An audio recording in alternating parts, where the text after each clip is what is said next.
Thank you very much. Good afternoon to you, Jurgen. Hello, good afternoon. Can I start off by asking you about Mo and Sadio? When did they both get back? Are they both available for tomorrow night? No. Mo is back. He trained yesterday and will train today. Sadio is not back yet. It's a clear agreement with him. We said such a big thing. Obviously, everybody could see that celebration in Senegal, and there was no. We didn't want to stress anybody there and ask for bringing Sadio earlier back, so they should just enjoy it, enjoy themselves, and come back as early as possible. And I think it will be tonight. Okay, fantastic. And on Mo, how is he? I mean, have you had to put an arm around the shoulder? How's he feeling? Because it was such a big disappointment for him Sunday night, but back at Liverpool is probably the best place for him to be with his pals. No, you're right. He's very disappointed. Obviously, it was a massive thing. I think losing a final is always really, really hard. You can sing that song, but losing it the way they lost it is especially hard, and that's what he felt as well. So yes, he's happy to be back, but he is disappointed as well, massively so. So we have to. We spoke obviously and about the tournament, everything, and we will see. He will deal with that, of course, and I hope that today it will be already better. But yesterday, everybody could see, he still has the final in his mind. Am I right in thinking that this is the first time since August that you've had a fully fit squad? And if that is the case, just how important is that? You're still fighting on four fronts. You're about to enter a very busy stage of the season. It's a tremendous boost you to have everyone available. Should be, yeah, absolutely. What do you mean in August? We had in August the full squad available? Can't remember that. I actually can't remember any time in my career when that happened. So I'm really cautious about talking about it. Don't like it too much. But yeah, Hendo has a little bit of back problem from the last game. Sadio is not here, so what is a fully available squad? But yes, neither issue will be long term, so that's good. Yes, we have to use that. That's a responsibility now. So we have obviously quality there, but it's in life always the same. It's not important who is playing; it's important how we play, and that's obviously in different lineups we played some good stuff, but that's what we have to do. And deal with the situation, all these kind of things. That's the job we have now. It's a pretty new one, but very exciting. Thank you, Jamie. We go to Simon. Simon, the couple. Hi, Jurgen. Hi. Just in terms of can you hear me? Yeah. Yes. Yeah. Yeah, great. Just in terms of Luis Diaz is concerned, obviously he got that bump to his knee. I know you said at the time that you thought he would be okay, so I'm just double checking that he is. He is okay. Okay, and how he's been over this last week or so, maybe what you've learnt about him and what he's learnt about you. Sorry, so we didn't spend the full time together, so it was for training sessions and these kind of things. We had obviously longer talk together with Pep Linders, who speaks Portuguese, so Spanish as well, and we could have a proper talk. He's a really nice guy. Liked a lot his contribution when he came on in the Cardiff game, and from there we go. Yesterday, yes, normal session. He enjoyed a lot. I'm not sure you could see some pictures of our training session. We started with a longer rondo, and I'm not sure I ever saw a player smiling that constantly during a rondo. So he enjoyed it, and the rest of the session as well. So that's all good. So yeah, I think we could see he very naturally he fitted in the game in the last game, positioning wise, played exactly like we wanted him to play from a position point of view. But that's only the starting point. So a lot more to come, and we work on that. And Leicester City, I think will probably admit themselves, they're not in their greatest form at the moment, certainly in terms of the run of results. But history suggests that they've been a threat to you and your Liverpool team over the years. So what's the biggest worry with their visit this week? No worries, but no worries. But of course, we have to be clear about a few things. So about Leicester, it's not about where they are in the season, where they are on the table, how the season is going. They have an absolute quality side, and they want to respond. That obviously not a good cup game. That's clear. The way they lost against Nottingham Forest, but that happened to other teams as well. And as a manager, you want a response, and the response would be now playing a great game against Liverpool. That's how I would approach it, and Brent will do that for sure as well. But they're playing probably a specific style against us, a specific system against us. Maybe was not exactly the plan beforehand, but it worked out pretty well. The players play a diamond against us, and it was our fault that it didn't work out that well, especially in the league game. Worked out that well for us in the league game, and that's the situation. But it's us quality. It's a good football playing side, and extreme threat for counter-attacks, for balls in behind, these kind of things with Jamie and Iheanacho or Daka, whoever is playing up front there, and then a really football playing midfield. So yeah, it will be a proper football game, but it's at Anfield. So and we should not forget that, and we have to create together a very special atmosphere. We could start now this last period of the season. We have 12 games in from now to until the next international break. So with the Cardiff game 13, but now 12 coming up. And if we, as a club, as a team, together with our supporters, want to reach whatever, the maximum for us, whatever that will be, we better start creating atmospheres on highest level. And Thursday night is a good chance to do that.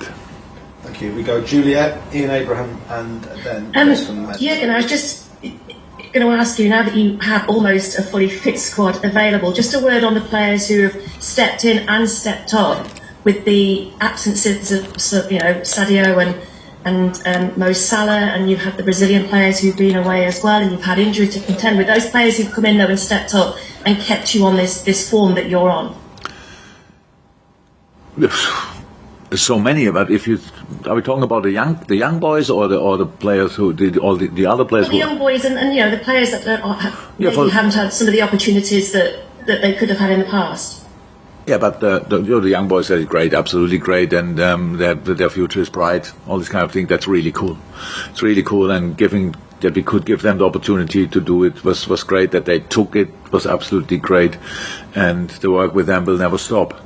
For all the other players, I don't know what you mean, who stepped in or whatever, because they're all Liverpool players, and that's the job. What we agreed on is, in a moment when you play, you have to perform. They're high quality players, so it's not that. And we never moaned about the quality of the players. If we had some problems injury wise, then the problem was the intensity of the schedule, because you play over 3 days. We have only 16, 17, 14 players, senior players available, so that makes it then tricky, but not the potential what the boys have, because they are all outstanding, all of them. If you sign a contract for Liverpool, that you are an outstanding player, I can tell you. And we think a lot about before we sign a player, so we know that he is pretty good. And then when there's a chance, then you have to perform, and that's what they did. So result-wise, so in the new year was maybe the best start in January we had so far since I'm here. I don't know exactly, or the best January since I'm here. It was probably still not brilliant, but better than others. And now we have to build on that. So and stepping in is a part of a football life, because you sit on the bench, you come on, or you start without starting the game before, all these kind of things. It's all about your own mindset. We try to help the boys with all we can, but in the end, and it's always like this, they have to deliver themselves with the help of all the other boys around. And that's what they did in a really impressive manner.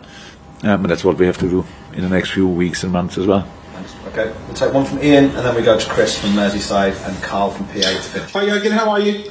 Good, hello. Jurgen, I mean, you just said there the maximum for whatever this season might be for you. I mean, I'd like to ask you what, in your mind, you think that maximum is, because after the win at Palace, you're the only team now, realistically, that's going to catch Man City in the league. You're in the League Cup final, you're well placed in the FA Cup, you've got the Champions League. I mean, I'm not going to suggest you're going to win all 4 right here and now, but it's possible. Yeah, you're right. When we talk about a maximum, it means winning all 4. That you are, but you're right as well. It doesn't really likely, but we are not here to know today what will happen in May, end of May, and stuff like this. We are just here to concentrate and focus on the next game, and that's the only way I know to be successful, to win football games. And Leicester is for us the next one, the next big challenge, and whatever will be the outcome in the end. I couldn't care less in this moment, because how I said, we want to squeeze out everything out of this season, whatever that means. Means just we give our absolutely everything in each game, and you still have to accept you will not always get everything as a reward. But I don't know any other way than to give it a proper try. Thanks, Ian. Brilliant, thank you. Chris from the BBC for one, and then Carl Markham from Press Association. Then if we can have the hands up for the breakout, I'll get to those of you I can. Chris. Hi, Jurgen. Hi. Joel Matip, he played 25 games in the last 2 seasons combined, but he's already played that many games in all competitions so far this season. How great has it been to have him available for pretty much the entire season? Top. Absolutely top, and that's exactly the reason what we had. We had too many injuries on the centre-half position in the last few years. That's how it is. That's why we struggled there. A lot of times it was never the boys' fault. I remember one game against Napoli when we won the game and we're all celebrating in the last challenge. There was a challenge between him and I think it was Koulibaly, I'm not sure, but when he came down he broke his collarbone. Was it collarbone at that time? Sorry, he broke a bone, which kept him out for a while. So, yes, in life without luck is really difficult, and footballers need luck as well. And I hope we stay a little bit more lucky than we were in the last few years, because these boys are incredible talents. But the main thing they want to do is to play and to contribute to what we do. And if you are sitting outside with an injury, that feels really strange. And long may it continue that we have all our centre halves available, because it's obviously a really important position for us the way we play. We need their really good players, and Joel is an outstanding player, I think. With a lot of time, I think people think about which are the best ever signings on a free transfer. I can imagine it would be a really close race between Millie and Joel. They both came here for free and are absolutely outstanding players, and nothing what we reached in the last few years would have happened without them. So it's good that Joel can play football this season, and long may it continue. Okay, thanks, Chris. And then to finish this part of the press conference, Carl Markham. Hi, Jurgen. Hi. Just go back to the one on Mo, please. I'm just wondering, is there any way you sense you and the club may benefit from his disappointment, and that he's coming back with maybe a greater determination to achieve something this season? Greater determination as Mo has already had. Not sure that's human. Yes, it's what I said, the experience always, like playing a tournament, not knowing where it will go to, then qualifying in the hardest possible manner for the final, and then against the tournament, the favorite for the tournament, for the win, playing a game like Egypt played, was an absolute great final, when you think about what they all invested already before, both teams, and how hard they fought, and especially in Egypt, how hard they fought to keep them quiet, these incredible talents of Senegal. And so yes, that all helps in the long term, but I don't think there's a lot of space for more determination in Mo's mind or whatever. He is very determined, and he will. Using these kind of things is the job of all of us. So that when you lose a final, and we are obviously the best example for that, when you lose a final, that's really hard, really, really hard. But if you use it for the next big game or next big tournament, then it can be at least helpful, even when it was still hard. He will benefit of it, we will benefit of it, but in which kind exactly, I don't know.